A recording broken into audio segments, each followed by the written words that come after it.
tindak pidana laka kerja karena kesalahan menyebabkan orang lain mati dan orang lain luka-luka sedemikian rupa sehingga timbul penyakit atau halangan menjalankan pekerjaan jabatan atau pencarian selama waktu tertentu.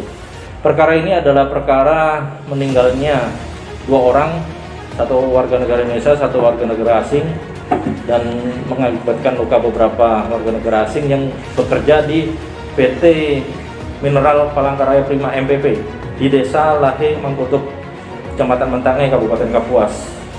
Kejadian ini terjadi pada tanggal 13 Juli tahun 2021 ketika para pekerja orang asing ini melakukan pekerjaan pembangunan mesin pemurnian pasir silika. Total warga negara asing yang ada adalah 12 orang. Nah, ketika melakukan pekerjaan tersebut ada kecelakaan sehingga mengakibatkan 2 orang meninggal dunia dan 1 orang mengalami luka parah. Dari hasil penyidikan kami menetapkan seorang tersangka yaitu warga negara asing, warga negara Cina dengan inisial CB, umur 50 tahun. Dia berperan sebagai penanggung jawab pekerjaan, di mana modus operandinya CB ini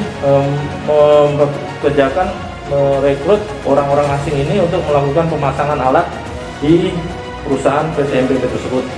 Dalam pelaksanaannya dia tidak membuat rencana kerja, tidak membuat desain kerja, dan juga tidak membuat desain konstruksi ataupun konsultan konstruksi terkait bangunan tersebut, sehingga aspek keamanan terhadap pembangunan pekerjaan tersebut diabaikan. Saat ini tersangka masih menjalani perawatan di rumah sakit karena dia juga mengalami luka berat di bagian pinggulnya dan sudah dioperasi. Untuk proses penyidikan akan terus kami lanjutkan sampai dengan perkara ini selesai. Orang asing ini dipekerjakan oleh PT MPP tanpa dilengkapi dengan rencana penggunaan tenaga kerja asing. Jadi mereka bekerja datang ke Indonesia ini tanpa adanya visa kerja dan mereka berstatus visa kunjungan. Saat ini yang kami lakukan proses penyidikan yang sudah kami tetapkan sebagai tersangka secara pidana adalah pasal laka kerja.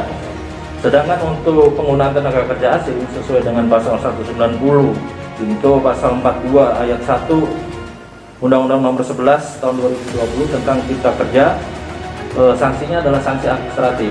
Ketika suatu perusahaan mempekerjakan tenaga kerja asing tanpa menggunakan rencana penggunaan tenaga kerja asing dan tanpa melaporkan kepada pemerintah pusat sesuai dengan kewenangan Direktur Jenderal Pembinaan Pengawasan Ketenagakerjaan, maka ada sanksi administratif yang diterapkan terhadap perusahaan tersebut sesuai dengan Peraturan Pemerintah Nomor 34 Tahun 2021 tentang penggunaan tenaga kerja asing dan Peraturan Menteri Ketenagakerjaan Republik Indonesia Nomor 8 Tahun 2021 tentang Peraturan Pelaksana Peraturan Pemerintah Nomor 34 Tahun 2021. Ini akan kami serahkan kepada instansi terkait yang saat ini di pemerintah daerah bisa dilakukan oleh Dinas Tenaga Kerja.